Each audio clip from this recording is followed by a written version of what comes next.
Hi everyone! Samahan niyo ako mag-chrome design for today's video. Ito pa na yung gagamitin ko na size ng ating soft gel tips, medium almond.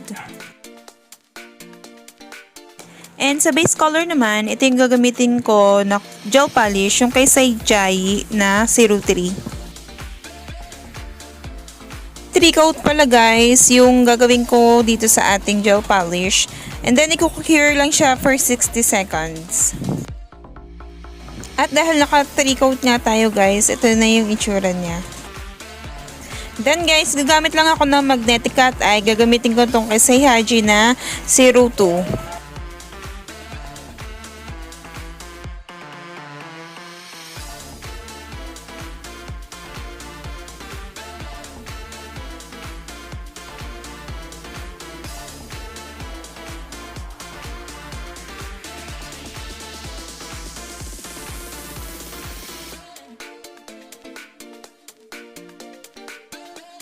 Then, i-cure ko lang to for 60 seconds. After nga ma-cure guys, gagamit naman ako dito ng matte top coat. Ito yung gagamitin ko na matte top coat, yung FN.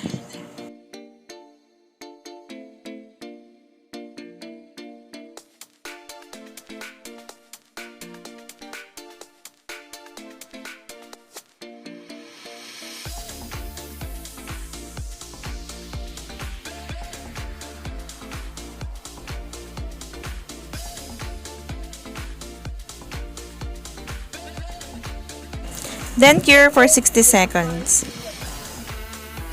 Hindi pala ako gagamit ngayon guys ng builder gel, kundi color black na gel polish para sa lining ng ating chrome design.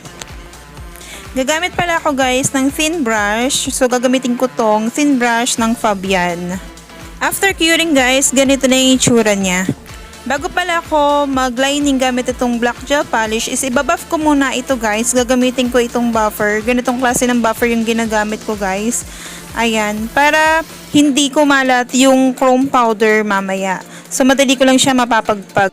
Isa pala to guys sa techniques na ginagawa ko para hindi dumikit at kumalat yung chrome powder.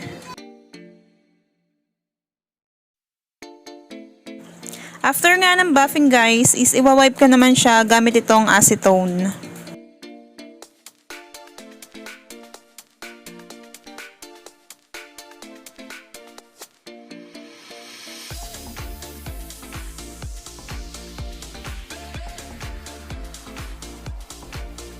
Then magpo-proceed na ako guys na mag-draw lines.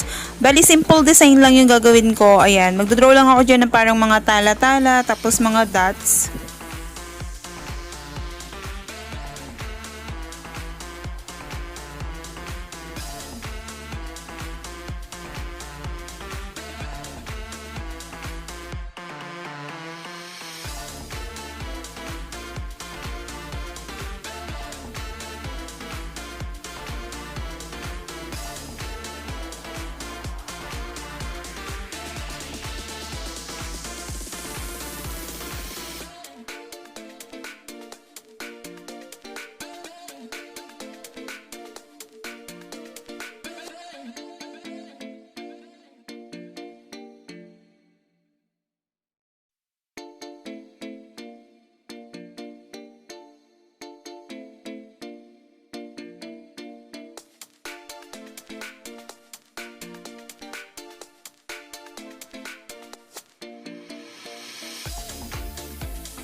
So, ito na yung design guys na nagawa ko. Ngayon naman, magpuproceed na tayo sa exciting part. Ito yung maglalagay na tayo ng chrome powder dun sa design na ginawa natin.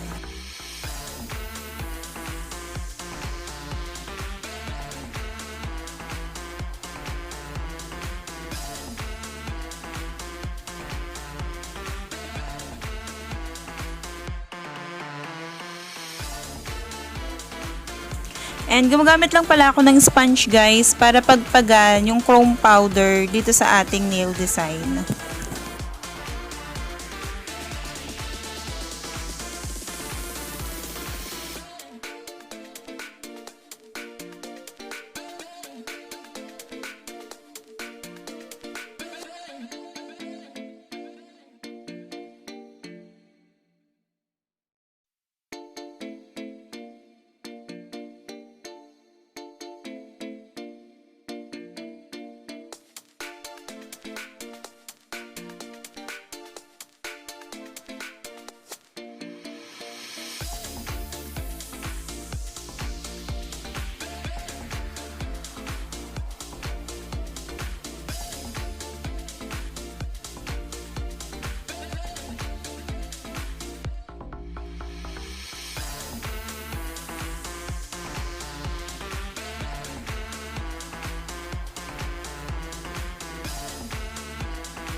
Pagkatapos nga guys, is gagamit naman ako nitong glue gel ni Gel Essential para ilak yung mga chrome powder natin dyan para hindi agad siya mabakbak.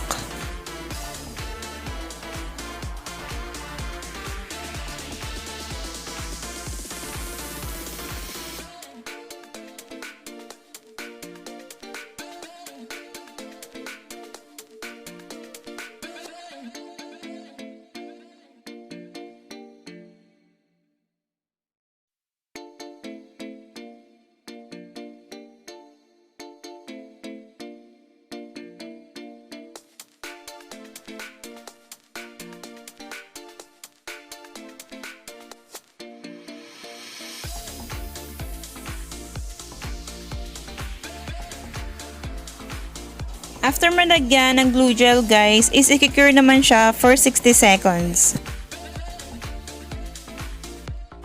After nga ng 60 seconds guys, is ganito na itsura niya. Ayan.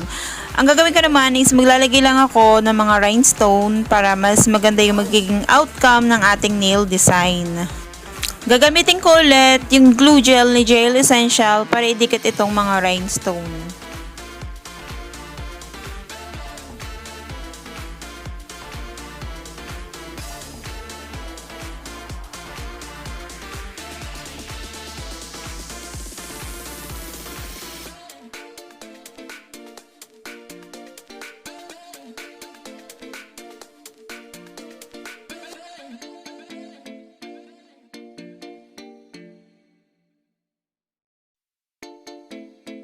And ito na yung outcome ng ating chrome nail design.